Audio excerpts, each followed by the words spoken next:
ಇವತ್ತಿನ ವಿಡಿಯೋದಾಗ ನಾನು ನಿಮಗೆ ತಿಳಿಸ್ಕೊಡ್ತೀನಿ ರೀ ಯು ಥೈರಾಕ್ಸ್ 12.5 ಮೈಕ್ರೋಗ್ರಾಮ್ಸ್ ಟ್ಯಾಬ್ಲೆಟ್ ಬಗ್ಗೆ. ನೋಡ್ರಿ ಈ ರೀತಿ ಇದ್ರದ್ದು ಪ್ಯಾಕೇಜಿಂಗ್ ಬರ್ತೈತಿ. ಈ ಡಬ್ಬಿ ಒಳಗೆ ಇರ್ತೈತಿ ರೀ. ಇದ್ರೊಳಗೆ ನೋಡ್ರಿ ಟೋಟಲ್ 100 ಟ್ಯಾಬ್ಲೆಟ್ಸ್ ಇರ್ತವೆ ಒಂದು ಬಾಕ್ಸ್ ಒಳಗೆ.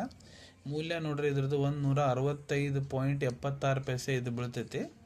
ಸೊ ಇದ್ರೊಳಗೆ ಕಂಟೆಂಟ್ ಏನು ಇರ್ತೈತಿ, ಸೊ ನೋಡ್ರಿ ಇದ್ರೊಳಗಡೆ ಪ್ರತಿ ಟ್ಯಾಬ್ಲೆಟ್ ಅನ್ಕೋಟೆಡ್ ಟ್ಯಾಬ್ಲೆಟ್ ಇರ್ತೈತೆ. ಅದರೊಳಗಡೆ L thyroxine sodium equivalent to ಆ್ಯನ್ಹೈಡ್ರಸ್ L thyroxine sodium 12.5 micrograms ಇರ್ತೈತೆ ರೀ. ಯಾವ ಕ್ಯಾಟಗರಿ ಬಿಲಾಂಗ್ ಆಗುತ್ತೆ ಅಂದ್ರೆ synthetic thyroid hormone.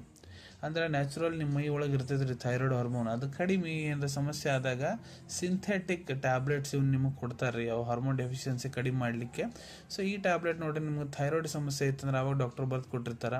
Thyroid ಸಮಸ್ಯೆದಾಗೂ hypothyroidism ಸಮಸ್ಯೆ ನಿಮ್ಗೆ ಐತಂದ್ರೆ ಅವಾಗ ಡಾಕ್ಟರ್ ನಿಮ್ಗೆ ತೊಗೊಳಕ್ಕೆ ಹೇಳಿರ್ತಾರೆ ರೀ. ಇದನ್ನ ನೋಡ್ರಿ ಡಾಕ್ಟರ್ ನಿಮ್ಗೆ ಒಂದು ಟ್ಯಾಬ್ಲೆಟ್ ದಿನ ಬೆಳಿಗ್ಗೆ ಹಾಳು ಹೊಟ್ಟಿಲೆ ತೊಗೊಳಕ್ಕೆ ಹೇಳಿರ್ತಾರೆ ರೀ. ಇಲ್ಲ 12.5ದ 2 ಟ್ಯಾಬ್ಲೆಟ್ ಒಟ್ಟಿಗೆ ಬೆಳಿಗ್ಗೆ ತೊಗೊಳಕ್ಕೆ ಹೇಳ್ಬೋದು ರೀ. ಹಾಳು ಹೊಟ್ಟಿಲೆ ದಿನಕ್ಕೆ ಒಂದು ಹೊತ್ತು ತೊಗೋಬೇಕನ್ನೋದು ಇರ್ತೈತಿ. ಇದರಲ್ಲಿ ನಿಮ್ಗೆ ಹೈಪೋಥೈರಾಯ್ಡಿಸಮ್ ಸಮಸ್ಯೆ ಏನಿದೆ ಅದನ್ನು ಮ್ಯಾನೇಜ್ ಮಾಡಲಿಕ್ಕೆ ಬಹಳ ಒಳ್ಳೆ ಮೆಡಿಸಿನ್ ರೀ ಇದು.